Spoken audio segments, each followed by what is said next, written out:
오직 하나님의 말씀만이 영적인 지도요, 우리의 삶의 모든 것이 되는 주님의 축복의 말씀인 것입니다.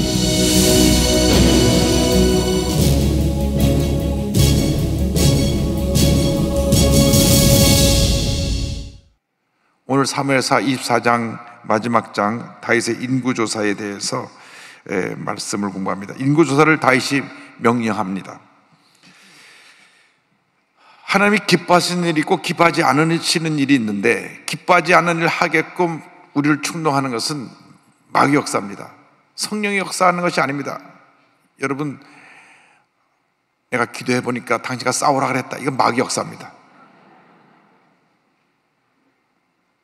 성령 역사는 살리는 역사고 치료하는 역사고 바로잡는 역사지, 다투고 싸우고 나눠주는 것은 무조건 마귀 역사입니다. 절대로 속지 말길 바랍니다. 내가 모든 걸 다 바로 잡아야 되겠다,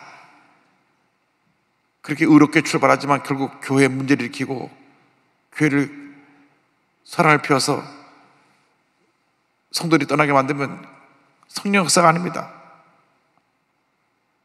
마귀 역사인 것입니다.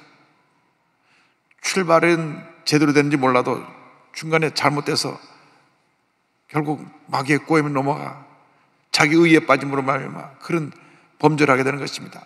다윗이 같은 범죄를 했습니다. 24장 1절, 기뻐하지 않는 일을 하게 한 사탄의 그 전략을 1절을 다 같이 보겠습니다. 야훼께서 다시 이스라엘을 향하여 진노하사 그들을 치시려고 다윗을 격동시키사 가서 이스라엘과 유다의 인구를 조사하라 하신지라. 여기 보면 하나님이 다윗을 격동시켜서 이런 죄를 짓게 했다 되어 있지만, 역대상에 가면 21장들에 부연 설명이 나옵니다. 사탄이 일어나 이스라엘을 대적하고 다윗을 충동하여 이스라엘을 계수하게 하니라. 결국 하나님을 대적하게 한 것이 사탄입니다. 그런데 사탄이 역사하는 것도 하나님의 일시적인 허용입니다. 하나님께서 때때로 우리를 징계하실 때 사탄이 우리를 힘들게 하는 것을 허용하십니다. 일시적으로. 또 욥처럼 스스로 의로운데 그 의로움 때문에 하나님 앞에서 늘 자기가 의롭다고 생각한 영적인 교만에 빠진 욥을 연단하실 때도 사탄의 그 시험을 허락하셨습니다. 욥기 1장 12절을 보면 야훼께서 사탄에게 이르시되 내가 그의 소유물을 다 내 손에 맡기노라. 다만 그의 몸에는 내 손을 대지 말지니라. 사탄이 곧 야훼 앞에서 물러가니라. 사탄이 욥을 시험할 때 하나님께 허락을 받고 와서 시험을 했습니다. 재산을 다 네가 욥으로부터 빼앗아도 좋은데 몸에는 손대지 마라. 그 다음에 모든 재산을 다 빼앗았는데도 하나님을 원망하지 않으니까 그의 몸을 또 칩니다. 생명은 해하지 마라. 그러니까 온몸에 악성 피부병, 그래서 성경 의학자들은 말하기를 피부암이라고 말하기도 하고 피부에 온 한센병이라고도 하기도 하는데, 어쨌건 그 병이 와서 온몸을 깨진 기아로 긁으면서, 그러면서도 하나님을 원망하지 않았던 욥입니다. 그래서 하나님께서 그 연단을 통과하게 하신 후에 갑절의 복을 주셨습니다. 환난은 우리에게 유익을 가져다 줍니다. 우리를 겸손하게 하고 우리의 잘못된 걸 바로잡게 하고 회개하게 하고 바른 길로 가게 하고 궁극적으로 우리를 하나님의 사람으로 번듯하게 만들어서 큰 복을 우리에게 더하여 주시는 것입니다. 다윗이 인간의 자랑을 하려고 인구조사를 시킵니다. 그러니까 요압이 반대합니다. 2절 3절을 다 같이 보겠습니다. 이에 왕이 그 곁에 있는 군사령관 요압에게 이르되 너는 이스라엘 모든 지파 가운데로 다니며 이제 단에서부터 브엘세바까지 인구를 조사하여 백성의 수를 내게 보고하라 하니, 요압이 왕께 아뢰되 이 백성이 얼마든지 왕의 하나님 야훼께서 100배나 더하게 하사 내 주 왕의 눈으로 보게 하시기를 원하나이다. 그런데 내 주 왕은 어찌하여 이런 일을 기뻐하시나이까 하되. 군사령관은 지금으로 말하면 육군 참모총장 되는 급 되는 요압이 왕이시여, 하나님이 원하시면 지금보다 훨씬 더 많은 백성을 주고 군사를 보내주어서 이 나라를 부강하게 만들어 주실 텐데 왜 하나님께 빠진 일을 하시려 하십니까? 그래서 왕이 하는 일에 반대합니다. 진정한 충신은 때로 위에 자기 상사에게 조금 싫은 소리를 듣더라도 바른 사실을 아뢰는 사람들인 것입니다. 제일 나쁜 것이 아첨하는 사람입니다. 아첨하는 사람들. 헤롯 왕에게 와서 헤롯 왕이 몇 마디를 하니까 왕이시여 왕이시여 하나님의 소리를 듣는 것 같습니다. 이래가지고 헤롯이 내가 말 잘하는 모양이다. 하나님이 헤롯을 치니까 성경에 벌레가 그의 몸을 먹어서 죽였다 그랬습니다. 아첨은 독입니다. 근데 사람들은 아첨하는 소리를 들으면 좋아합니다. 도대체 어떤 분은 설교를 시작했는데 처음이 어딘지 끝이 어딘지 무슨 내용인지 아무리 고민해도 못 알아듣는 설교를 하는 때가 있어요. 그런데 아첨꾼은 옆에 있다가 제가 태어나서 6.25로 제일 설교 은혜롭게 들었습니다. 이렇게 아첨하면 안 되죠. 제가 가깝게 지내는 목사님들 들어보면 많은 사모님들이 목사님 설교가 내려오면 목사님 좀 설교를 이렇게 해야 더 은혜가 되지요. 이렇게 해야 더 은혜가 되지요. 그렇게 말씀하신대요. 그래서 열심히 설교가 나서는 어깨에 축 처져가지고. 그런데 어떻게 보면 그것이 목사님을 더 설교를 준비하게 하고 더 기도하게 만드는 그러한 사랑의 격려가 될 수도 있는 것입니다. 내가 태어나서 이런 소리 처음 들어봤어요. 이렇게 사람들마다 다 와서 칭찬을 하면 알게 모르게 내가 세계 최고의 설교자인가 보다 착각할 수 있게 되는 것입니다. 뭐 꼭 그래서 여러분 교구장 설교 못한다고 뭐라고 말씀하라는 건 아니고 은혜 받았습니다 그 한마디면 되죠. 됐는데 아첨이라는 것은 과장되게 내가 임진왜란의 이후로 크게 정말 은혜 받았습니다 이런 듣도 보도 못한 얘기 하면 안 되고 우리가 그냥 은혜 받았습니다 감사합니다 이것으로 족하지 과장되게 막 입에 막 남이 듣기도 거북한 말씀을 하는데 문제는 뭐냐면 그 얘기를 들을 때 듣는 사람이 싫지가 않은 거예요. 싫지가 않아요. 그렇기 때문에 옆에 있는 사람들은 바른 소리를 해야 됩니다. 진정한 지도자는 쓴소리를 들을 줄 아는 사람들입니다. 쓴소리를 듣지 않고 다 내치면 주변 아첨꾼들만 남아서 결국은 잘못된 길로 가고 파멸의 길로 가게 되는 것입니다. 대통령도 옆에 사람들을 잘 둬야 되는데 왕이시여 왕이시여 우리나라 역사에 당신이 최고 우리나라의 대통령입니다 이런 얘기만 듣다가 결국 한 사람의 얘기에 귀를 기울여서 잡히면 나중에 탄핵도 받고 감옥도 가고 그러더라고요. 왜? 옆에 사람들 잘 못 둬서 그래요. 옆에 사람 잘 못 둬서 그래요. 절대 안 됩니다. 그건 잘못된 길입니다. 막아설 때 그 당시 기분이 나빠도 그것이 참 좋은 것이다. 나중에 깨닫게 되면 그 참모는 진짜 참모입니다. 이화대학교에 오랫동안 총장을 하신 김옥길 총장님이 계십니다. 김옥길 총장님은 우리 연세대 김동길 박사님, 역사 전공가이신 김동길 박사님 누님이 되신 분인데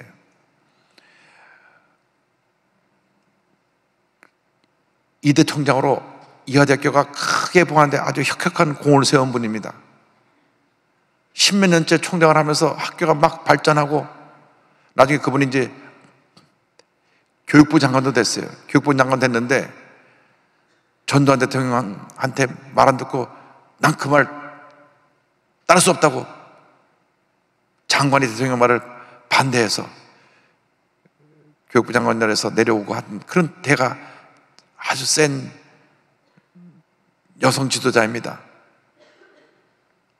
그런데 그 김옥길 총장님이 어릴 때 늘 어머니가 방언 기도하는 걸 들으면서 자랐답니다. 어머니가 늘 옆에서 돌돌돌돌돌 방언 기도를 했대요. 방언 기도하면서 들었어요. 그러니까 완전히 순복음의 영향을 받은 어머니에 의해서 자라났습니다. 믿음이 아주 좋으신 분입니다. 그리고 총장을 역임하면서 총장 관저의 문을 열어놓고 누구든지 오면 냉면을 말아서 대접합니다. 원래 북한에서 내려온 분들이 냉면을 잘하거든요. 저희도 줄기차게 냉면만 먹었습니다. 이제 오늘 이후부터 저럴 때 냉면 덮지 않으려고 많이 들어올지 모르겠는데 약간 먹었다면 냉면 아니면 먹었다면 이만한 왕만두 평양만두인데, 그런데 이제 김옥길 총장님이 하루는 학교에 갔는데 학교 무슨 행정을 하라고 이제 서류를 사인해서 내려보냈더니 그 서류 들고 총무처장이 뛰쳐 올라왔답니다. 총장님 이거 제대로 살펴보지 않고 사인하셨죠? 이 기한대로 하면 문제가 있습니다. 그러면서 이렇게 돼서 문제가 있으니까 총장님 이거 결제하신 거 취소하셔야 됩니다. 순간 상당히 기분이 나빴대요. 내가 이렇게 학교를 발전시키고 이렇게 잘하고 이렇게 내 이화대학교를 딱 그렇게 정상에 올려놓고 모든 사람이 나 잘한다 칭찬하는데 감히 행정을 책임지는 처장이 나한테 와서 내가 결제한 걸 가지고 더군다나 결제 잘못 돼서 결제를 뒤집으려고 그래. 화가 머리끝까지 났는데 화를 내지 않고 그 소리 놓고 나가세요. 나간 후에 다시 한번 쭉 소리를 뭐가 문제인가 총무처장이 얘기한 얘기를 다 살펴봤답니다. 다 따져보니까 총무처장이 한 말이 다 옳더래요. 근데 그 다음이 중요합니다. 그래서 본인 결제했던 서류 이거 취소하고 다시 이 총무처장이 건의한 대로 내용을 바꿔서 집행하도록 했는데, 가만히 김옥길 총장님이 생각하니까 내가 너무나 이 자리에 오래 있어서 내 부하의 말도 기분이 나빴구나. 내가 물러날 때가 됐다. 그래서 그 다음에 사표 내고 물러나셨어요. 아주 훌륭한 분입니다. 왜? 부하의 말이 고깝게 여길 때는 그것은 내가 이 위치에 있을 자격이 없다는 겁니다. 너무 장기 집권을 해가지고 밑에 사람들은 총장님이요 20년 살면 더 하시옵소서. 아니다, 내가 10년 넘게 총장을 했는데 이제 내 후임 좋은 사람에게 물려주고 난 물러나겠다. 그래서 총장 2가 남았는데 본인이 내려앉고 후배를 총장으로 자리 물려주고 평민으로 돌아갔어요. 얼마나 존경받는 분인지 모릅니다. 그러면서 교육부 장관까지 됐는데, 교육부 장관에 그때 신군부 우리 전두환 대통령 말만 하면 하늘 나는 새도 떨어뜨린다는 그 신군부 앞에서 당당하게 맞서서 장관인데 난 그 명령 그 교육부 방침과 맞지 않아서 못 지키겠습니다. 그러니까 전두환 대통령께서도 나이 많은 아주머니가 안 된다고 고집을 부리니까 뭐라고 할 말도 없고, 더군다나 박사고 총장님이신데 그냥 교육부는 그냥 돌아 그런 이야기를 제가 들었습니다.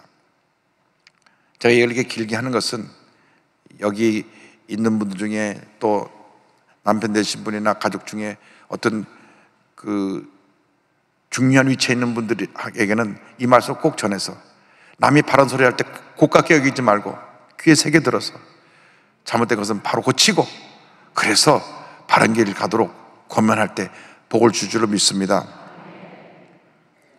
근데 왕이 다윗이 그 말 안 들었어요. 재촉해서 인구조사를 시킵니다. 참 다윗도 고집이셔. 자, 4절로 9절에 나가서 인구 조사하는 장면이 나옵니다. 한번 보겠습니다. 왕의 명령이 요압과 군대 사령관들을 재촉한지라 요압과 사령관들이 이스라엘 인구를 조사하려고 왕 앞에서 물러나 요단을 건너 갓 골짜기 가운데 성읍 아로엘 오른쪽 곧 야셀 맞은쪽에 이르러 장막을 치고 길라앗에 이르고 담딧 후시 땅에 이르고 또 다나얀에 이르러서는 시돈으로 돌아 두로 견고한 성에 이르고 히윗 사람과 가나안 사람의 모든 성읍에 이르고 유다 남쪽으로 나와 브엘사바에 이르니라. 그들 무리가 국내를 두루 돌아 9달 20날 만에 예루살렘에 이르러 요압이 백성의 수를 왕께 보고하니 곧 이스라엘에서 칼을 빼는 담대한 자가 80만 명이요 유다 사람이 50만 명이었더라. 요압의 반대도 불구하고 인구조사를 강행했고, 얼마나 인구조사하는 기간이 오래 걸렸든지 9달하고 20일이 걸렸습니다. 9달하고 20일 만에 그 필요 없는데 에너지 낭비하고 인력 낭비하고 물자 낭비하고 조사를 해가지고 거의 10달 가까이 걸려서 조사하고 난 다음에 와서 나가서 싸울 수 있는 용사들 숫자만 130만 명입니다. 내가 대군을 거느리고 있구나. 그 교만에 대해서 하나님이 징계하십니다. 하나님의 사람들은 하나님께서 징계하세요. 그 징계에 대해서 감사해야 됩니다. 왜? 자식이 잘못했는데 내버려두면 자기 자식이 아니잖아요. 하나님 자식이 잘못하면 때려서라도 바로 잡아야지. 요즘 때리면 큰일 납니다. 때리지 말고 야단 잡아서 바로 잡아야지. 왕의 죄에 대한 징계가 10절 이하에 나옵니다. 그러고 나서 다윗이 또 금방 또 죄를 짓고 또 회개 또 잘해요. 다윗의 잘못을 하고 자책하는 다윗입니다. 10절 보겠습니다. 다윗이 백성을 조사한 후에 그의 마음에 자책하고 다윗이 야훼께 아뢰되 내가 이 일을 행함으로 큰 죄를 범하였나이다. 야훼께 이제 간구하옵나니 종의 죄를 사하여 주옵소서. 내가 심히 미련하게 행하였나이다 하더라. 어쨌든 죄에 대한 회개는 신속해야 됩니다. 머뭇거리면 안 됩니다. 주님, 내가 잘못했습니다. 날 용서해 주옵소서.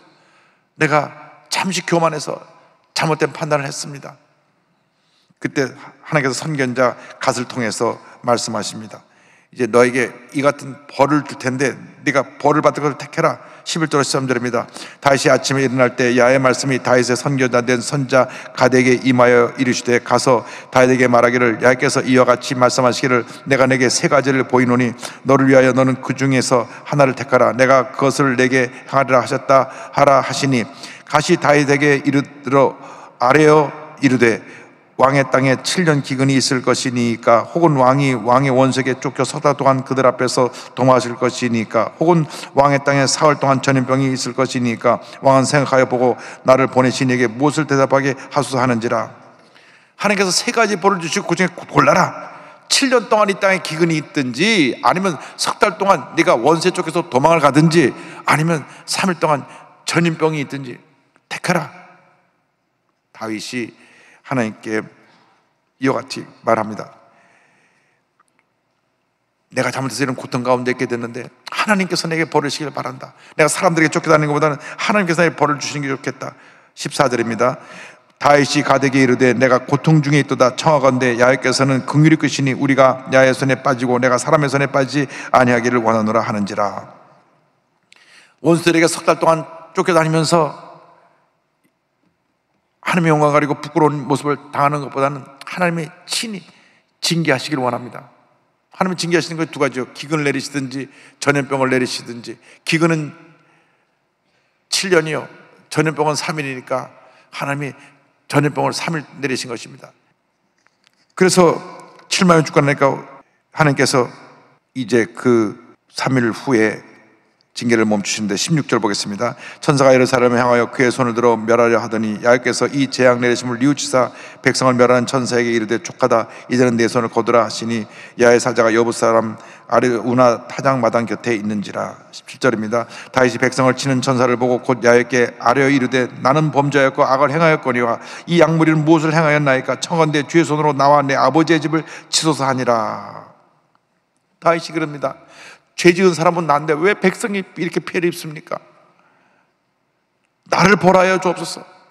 나와 내 가족을 벌하시지 왜 백성들이 나 때문에 피해를 입습니까? 중요한 것은 하나님께서 지도자를 통해서 그 일을 하시기 때문에 늘 지도자가 바로 설 수 있도록 기도해야 되는 것입니다. 지도자가 바로 서야 되는 것입니다. 지도자를 위해서 기도해야 되는 것입니다. 지도자가 바로 서고 지도자가 하나님 앞에 올바른 삶을 살아갈 때 하나님께서 은혜 위에 은혜를 더해 주실 것입니다. 전 세계의 나라가 나눠진 나라는 우리 대한민국밖에 없습니다. 1945년 8월 10일 해방이 됐는데 북한은 소련 공산군이 들어와서 점령해서 공산국가가 됐잖아요. 우리 남한은 자유민주주의 국가가 돼서 1948년 3년 후에 독립민주주의 자유민주주의 국가를 세우는데 대한민국 정부가 수립됩니다. 3년 동안 신탁 통치를 하다 자유 대한민국주의 대한민국이 서게 됐는데, 이제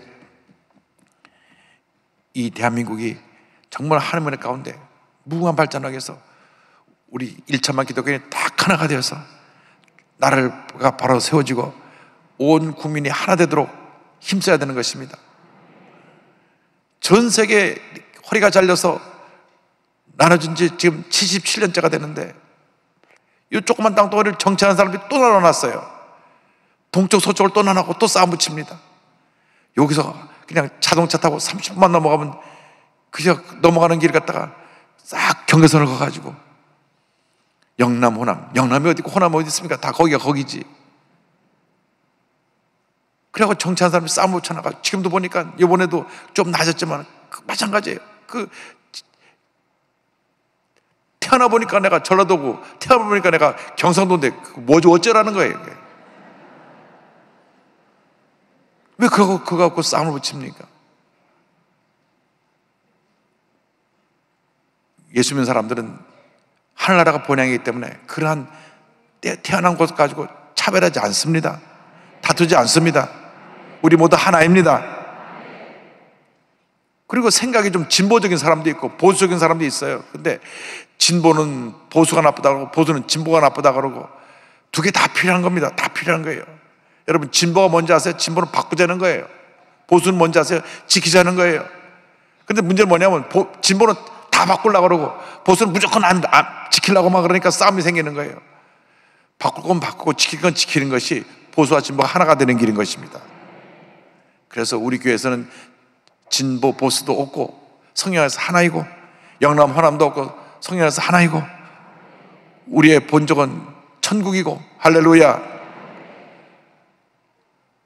그래서 우리가 신앙으로 하나 되어서 국민 대통합을 이루고 그리고 남은 통일을 준비하는 우리 모두가 되어야 할 것입니다.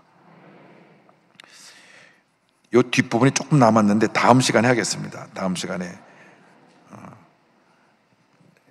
우리가 다음 시간에 하고 다음 시간에 이 뒷부분 정리하고 로마서 서론 부분만 제가 다음 시간에 하겠습니다.